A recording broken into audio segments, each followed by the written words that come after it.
The Cubs keep winning in spring training. Does it matter?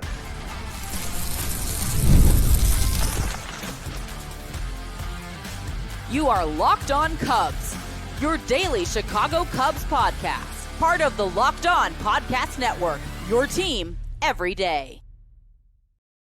You are Locked On Cubs, part of the Locked On Podcast Network, your team every day. Alongside Sam Olber, I'm Matt Cozy. Sam and I are lifelong fans, taking our passion into discussion with you, all things Cubs. Thank you for being part of the show and making us your first listen today. And the best way you can help us grow the show is to listen or watch every single day. We will update the latest roster battles, get into news and notes from Tuesday's spring training action, including what we could see on March 18th in Japan.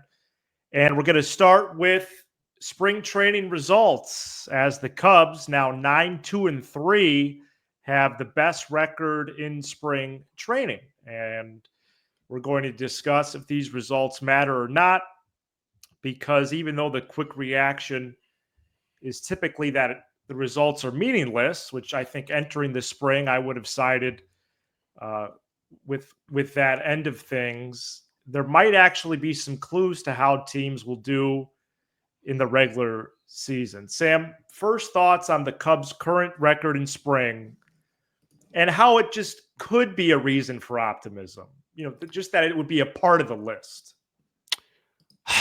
Well, I don't have a whole lot with this. Because I'm on the other side of it. I'll say this. I think individual performances matter for certain guys that are competing for spots, which we'll talk about later. I think individual performances matter for certain guys that need confidence. I think individual performances matter for certain guys that, didn't have a great year last year or are looking to bounce back or are getting good feedback on a mechanical change that they're trying.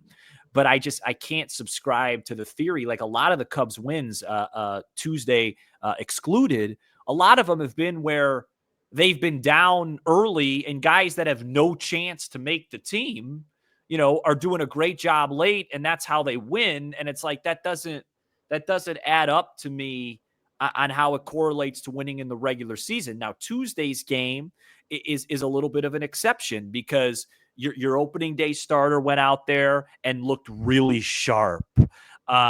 You got a really good moment from Pete Crow-Armstrong. Matt Shaw had a couple of base hits, and then they added on late. But this game was never close. If the regulars played the whole time, I think the Cubs would have won going away as well.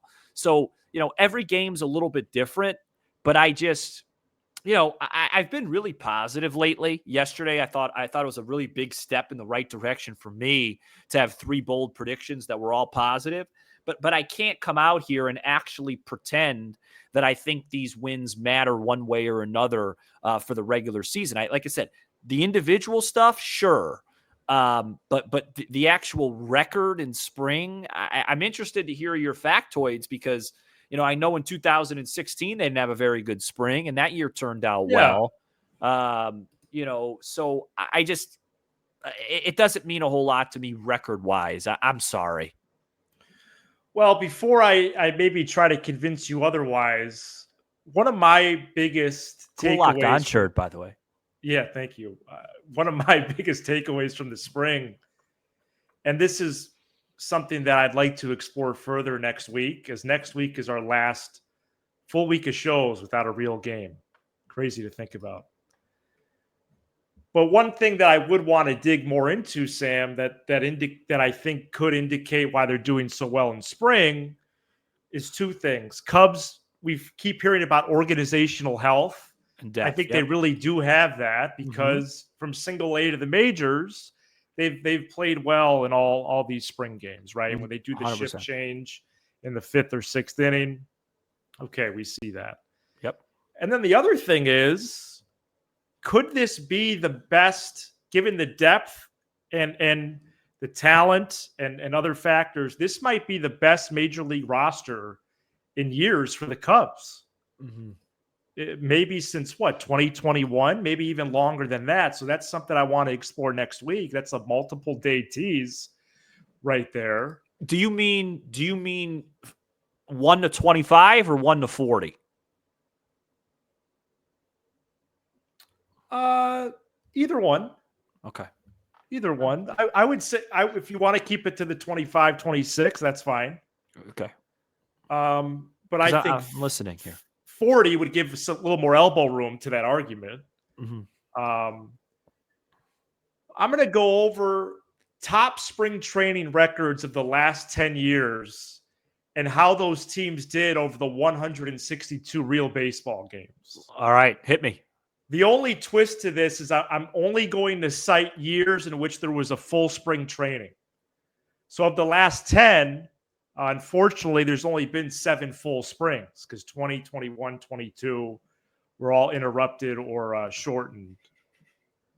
So last year, the top spring training team was the Orioles, who then went 91-71 in the regular season, got the wild card. Okay. 2023 Cardinals the year before went a lowly 71-91. Mm-hmm. But this is where things get interesting, man. Mm-hmm. This is all the rest of the teams the last decade. 2019 Yankees, top spring training record, 103-59 to win the AL East. Mm-hmm. 2018 Red Sox went 108-54 to win the AL East and the World Series. 2017 Yankees went 91-71 en route to a wild card appearance. 2016 Nationals led that spring. They went 95-67 to win the NL East. And finally, in 2015, the Royals ended up going 95-67 en route to the AL Central and the World Series. So besides the Cardinals in 23, if we take full springs, it does translate to regular season success, maybe even going all the way. You know, can I comment on this? Yeah. You know, part of having a show like this is, being able to look at the camera and have a little change of heart mid-show. And, and being able to say, well, you know what, Sam, maybe what you're saying, the data doesn't support. And I say this, back up the Brinks truck and let's get ready for October if that's the case. I mean, I can't argue with the data. So really one team was not good. Right. That's it. Just one team, the Cardinals. Got to be fair. Got to include them. So I'll say this. Before even you got into your great research there, I was definitely on board with. I don't think it's an accident that they're winning. I think they do have a lot of depth. Like I think their 6th, 7th, 8th, 9th inning guys are better than other teams. I think that's true. I just didn't think that said a lot about where they're going to be in the regular season this year. I think having a conversation about what it means for organizational depth and health, I think those are two different conversations. Yeah. But based on what you just said, I mean, that's clippable material right there by you. That'll get some people real excited for this season. And I say, look, I will do anything for this team to be a 90+ win team and win the division. So if I gotta get on the bandwagon of spring training matters and change my course in the middle of a show, I'll do that if that's what it takes. Okay. Wow. So that's a rare moment in show history where you just changed mid-show some notions that you had entering or prior to pressing record. Some people would say it would have been helpful if you read that before you tossed it to me, but that's fine. I don't listen. Part of doing a show, sometimes you look foolish. I didn't want to hog the intro. I like kicking it to you early. Yeah. You know what? This is going to be a 94 win team. Cubs. En route to that type of win total, could we see this lineup in opening day in Japan on March 18th? A one from spring training on Tuesday. We get to that, and also Imanaga's performance and more from Tuesday right after this. This episode is brought to you by wonderful pistachios. Looking for a snack that's both delicious and nutritious? Crack into a good source of protein with Wonderful Pistachios. Wonderful Pistachios is one of the highest protein nuts. Each 1 ounce serving has 6 grams of protein, giving you over 10% of your daily value. Plus, they're packed with fiber and better for you unsaturated fats to help keep you feeling fuller longer.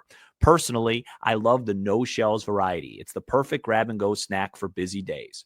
Right here, and I've upgraded to the bigger bag, I have the chili roasted flavor that I have been loving for quite a while now.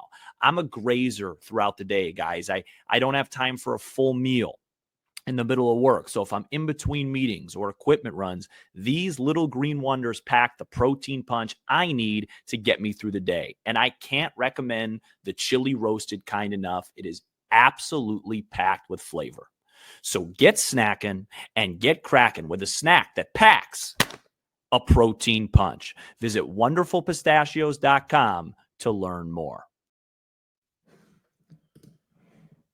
Lineup for opening day in Japan on March 18th might have opened the game on Tuesday at Sloan Park in Mesa, Arizona. It went something like this. Happ in left. Tucker was the DH, but he'll be in right. Seiya was in right. He'll be the DH. Bush at first. Shaw in the 5 hole at third. Swanson at short. PCA in center. Amaya catching. And with Nico Horner not making the trip, John Birdie at second. I really think we're having some Shaw momentum. Mm-hmm. And that lineup Tuesday, that's the lineup, right? First of all, before we get into that, I have some breaking news. If you don't smile at this, then I might just call it an episode. According to Jesse Rogers, the Chicago Cubs are bringing back pitcher. Oh no, not Drew Smiley. Yency Almonte on a minor league deal. That's fine. He appeared in 17 games for them last year. Has a career 4 ERA. I know, you and I went back and forth on him. Welcome back, Yency. Maybe it was Drew Smiley or Hector Neris. Almonte was throwing fine before he got injured last year. No, could you imagine if it was Neris? We'd have to probably do a different show. Look, I'm going to lay out where I think the lineup should be. So I think Happ should lead off. We know this. It's going to be Tucker too, who remains hitless this spring. We'll probably talk about that maybe later in the week if that continues. 0 for 14, I believe. Yeah, I'm not concerned about it. I'm actually more concerned about Seiya than I am Tucker, just because Tucker's actually hit the ball fine. Seiya's hitting the ball. Like today, he had a hit, but it should have been an error. A lot of ground balls. So it'll be Happ, Tucker, Seiya, 1 through 3. Mm-hmm. Probably Bush 4, right? That's what it seems like.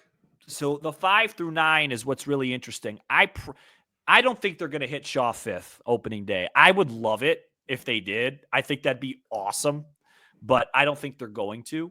I think it'll probably be Swanson 5, even though I'd like him down in the order.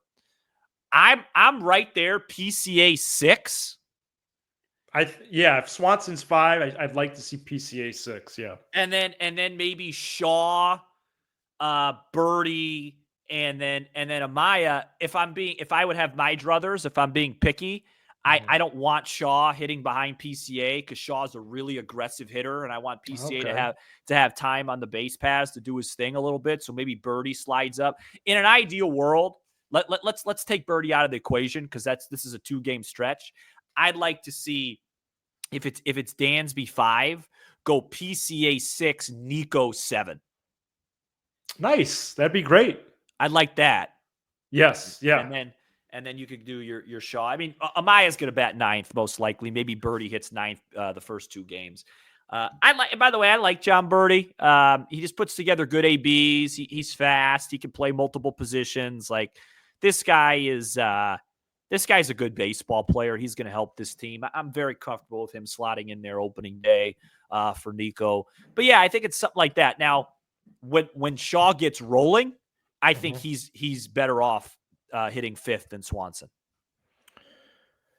Well, I think he's a better hitter than Dansby Swanson. Is that what you want me to say? Yeah, well, I know you think that already, actually. Yeah, I do. I do think and now that. You just told it to thousands. Thousands. So That's a good reminder about Birdie, and also encouraging. He's only going to start. I mean, he'll start occasionally, but Right. when we talk about opening day rosters and lineups, there is a, a curve or it's all conditional because it's really only for the 2 games, and then Horner's going to be back on the 27th. Maybe they change up the pitching group. So it's all sort of in flux, which we're going to get to more next segment as well. But yeah, the top 4 seems locked in, Mm-hmm.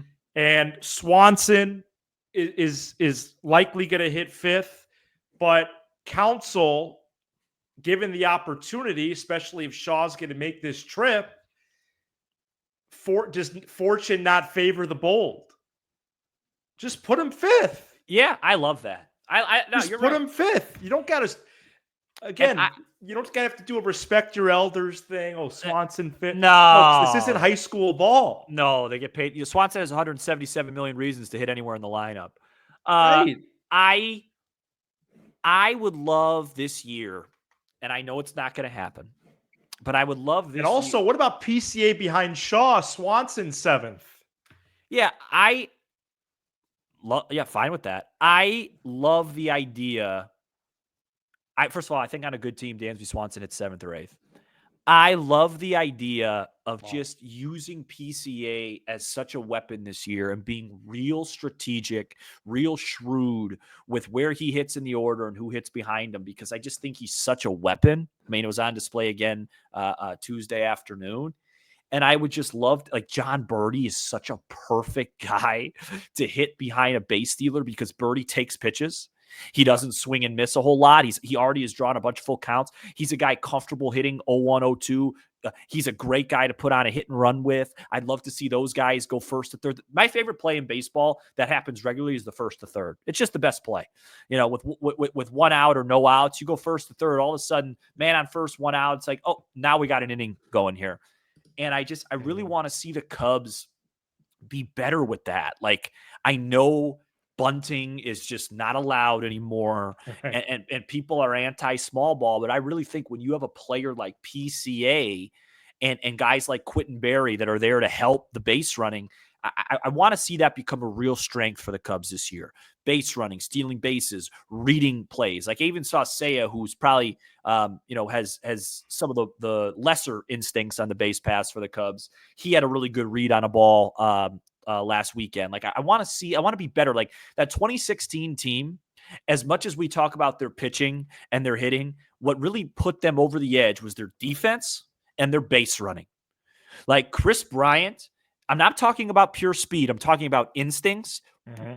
Best base runner I've ever seen when he was at his peak. I mean, remember in Game 7 when he scored on a sac fly on a fly ball to shortstop. Yeah. That's a huge. The Cubs won that game by 2 runs, guys. Almora tagged up at first. And I think he scored. Bryant scored on a ball that he shouldn't have scored on in the corner, hit by Rizzo too. Like, those 2 runs right there, there's your baseball game. Like, those things really matter. And I think this team has the personnel to be elite in those areas. And you know who's really good in those areas? The team up north. Yeah, that's true. And a good reminder too of kind of respecting that group as we see more preseason projections come out. Definitely not going to take them lightly. But these types of conversations, Sam, this is one of the great parts of having a daily show and part of the lineup convos and baseball conversation. Why should this person hit behind that guy? Yeah. And that sort of thing. Shota Minaga, 4 scoreless, 2 hits, no walks, 3 strikeouts. Sharp. Watch the whole outing. I watched the whole outing. And then he Sharp pitched in the bullpen. Oh, you look good. So I wonder if he's tracking for 70 pitches on the 18th, which would be fantastic for the Chicago National League. Ball Club, Thielbar, Brazier, Merriweather, Hodge, and Morgan all pitched in relief. And prospect Ben Cowles, Sam. He's hitting. He's now 10 for 23 with 6 doubles. He was one of the pieces in the Mark Leiter trade. There's a lot of good players in this organization.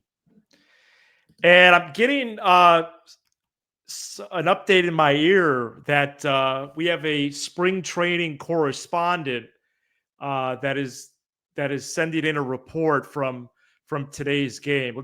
Let's take a listen. This is Frank Cozy at today's game. Hey, Matt and Sam, how you guys doing? Greetings from the Taj Mahal of spring training facilities, otherwise known as Sloan Park. The Cubs are currently leading 4-0, bottom of the fourth. Just wanted to say thank you for your daily content. I appreciate you guys, and the Cubs will win the World Series. By the way, the first 9 games, I got them going 7-2. Go Cubs. Wow. Where is he? How long has he been there? It's my dad, Frank Cozy. He's been there since Sunday evening. He's now taken in 2 games. He loves the spring out there. Yeah, he's been there many years in a row. Yeah, he really likes to throw in the Taj Mahal. He loves that part of the season. Oh, absolutely. Man. Good to see you, Mr. Cozy. 7-2 after 9. Well, if that's the case, then it's going to be a heck of a season. You know, they may win 109 games. Oh, man. All right. Opening day, only 13 days away as we publish this episode. And the domestic opening day, as we're calling it, only 22 days away. So a lot of baseball ahead. Roster battles still to be decided. Let's get into all the possible candidates right after this.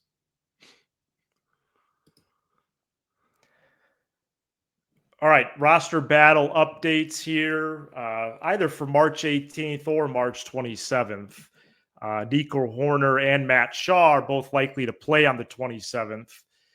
Shaw might play the 2 games in Japan. So really there's only one positional spot available since Kelly, Turner, and Birdie are all locks for the bench. Sam, Gage Workman, who I'm becoming a big fan of. Vidal Brujan, Nicky Lopez are the top candidates for that 26 spot. But 2 or all 3 of them might make the trip to Japan with Horner out and the ability to have 31 players there for the 26-man active roster each game. Anything that stick out about Lopez, Brujan, and Workman? And do you have a strong conviction about that spot? I really like Nicky Lopez, but I really think when the season gets rolling, it's a competition right now between Workman and Brujan. Okay. And I'm not familiar. I know Workman has to make the team or he gets sent back. Yeah. I'm not sure what Brujan's situation is. Does he have options? Because that could end up being the difference. He doesn't. It's not as clear cut as you think. Like Workman's having a great spring. He's hitting 360, but Brujan's been really good. He's had a great spring too, and he provides an element. So Workman's the safer bet defensively. Brujan provides the speed. Mm-hmm. You know, so that's the, you know, which would you rather have? Because neither of them are going to hit like this in the season. So which would you rather have? The defense at third, because, you know, you do have some unsure feelings with Matt Shaw, though he made a nice play today. By the way, it's very early. It's been 2 games. But I have a pretty good eye for this stuff. The eye test with Shaw already, as opposed to Morel at this time last year, it's not even a question. Okay, just want to make that clear. So that's good news. That's reassuring. Yeah. So you know, do you want to have that comfort with Workman over at third, or do you say, hey, I really want that speed dynamic with Brujan? If you're asking me to answer the question, because you already have Birdie, I probably think Workman is the choice right now. And that's, you know, it's frustrating because these guys are, and that's what I love about spring training. I love watching these guys compete, and you could tell that they're competing for a spot. They're both locked in. They're both taking it bat seriously, and you know, they both deserve credit. But if I had to lean on one, just because you have such an inexperienced guy over at third, I would probably choose Workman as of right now. I like the thought process there, especially because we do need to admit that their offensive tool won't necessarily provide the upside that it is now. Well, if they hit like this, you and I are going to a World Series, okay? Well, and plus, who are they hitting against? But I'm just saying, if Workman comes off the bench and hits 360, you know, this team will be This team will have a game on Halloween. Well, he won't even hit 260, right? I mean, Well, maybe, I don't want to go that far. oh, okay. I mean, he's coming off the bench. But if he's hitting 360, I mean, as much as I love Matt Shaw, move aside. So defense and speed, yeah. I wonder versus speed. I wonder if there's some kind of deal they can make with Bruhan. Can't scream. But really, because of the Horner delay, Workman and Bruhan will both go to Tokyo. Yeah. And then Right. we can kind of see how that plays out, or if they could entice, if they could make a deal with the Tigers, keep Workman, put him in Des Moines, or if they could talk to Bruhan about accepting an assignment to AAA, something like that. Then the bullpen competition right now, you have 3 dudes without options: Keegan Thompson, Julian Merriweather, and Tyson Miller. I have never thought that all 3 would make it. Yeah. I could see 2 making it, and I do think one of them does. Merriweather's going to make it with the way he's throwing. Yeah, Merriweather, I think, is in. Let's see. So Eli Morgan and Nate Pearson, 2 pitchers who entering, the spring training, I thought were locks. Because they have options, they could open the year at AAA, and again, that's the only reason why they would. It's more because they can be there than it is about performance, and then they could go up and down during the year. Any feeling on that? No, I don't. That's. Eli Morgan was the first trade they made. If he starts in Des Moines, you're not like, well, what the heck are they doing, or disappointed? No, I would be surprised. Yeah. But I wouldn't be like, I wouldn't go that far. Well, I don't think Keegan Thompson should take his spot. Oh, absolutely not. Okay. I don't think Thompson or Miller as of right now is going to make it. Okay. All right. I think Morgan, Pearson, and Merriweather out of all the names that we just mentioned. Hey, let me paint a little picture for you. Sure. It's opening day in Japan, March 18th. It's a 3-3 game, bottom 9. Oh my gosh. Okay. And Cubs are batting because they're home. Correct. Michael Busch leads off, or maybe Turner pinch hits because Tanner Scott's in the game. Gets a base hit to right field. Vidal Brujan comes in the game to pinch run, steals second. Will Smith throws the ball into center field. He gets the third. Little sac fly, Cubs walk off, and Brujan's speed is the difference maker. I'm just saying I love walk-off sac fly. Well, I just love speed. I'm just saying speed. I like speed. This team doesn't use their speed enough. Base running is the special teams of baseball. I love that. I love that saying.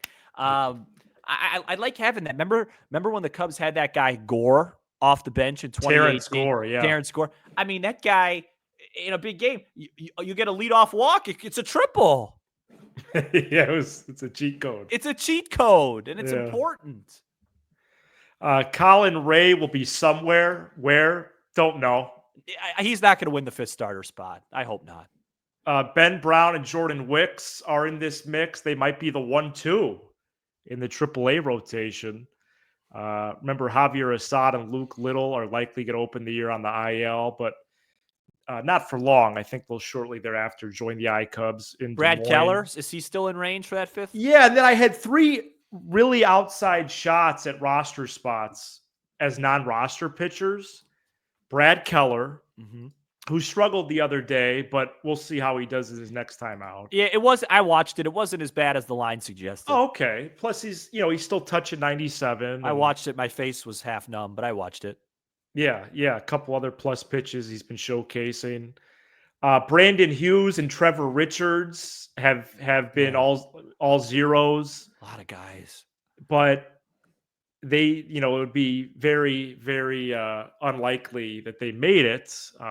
Who knows? But just want to be thorough here. So I don't think there's any other names, of the ones that we've discussed or not before. So just I do like watching Workman, Bruhan, even like a Jankowski and Allen.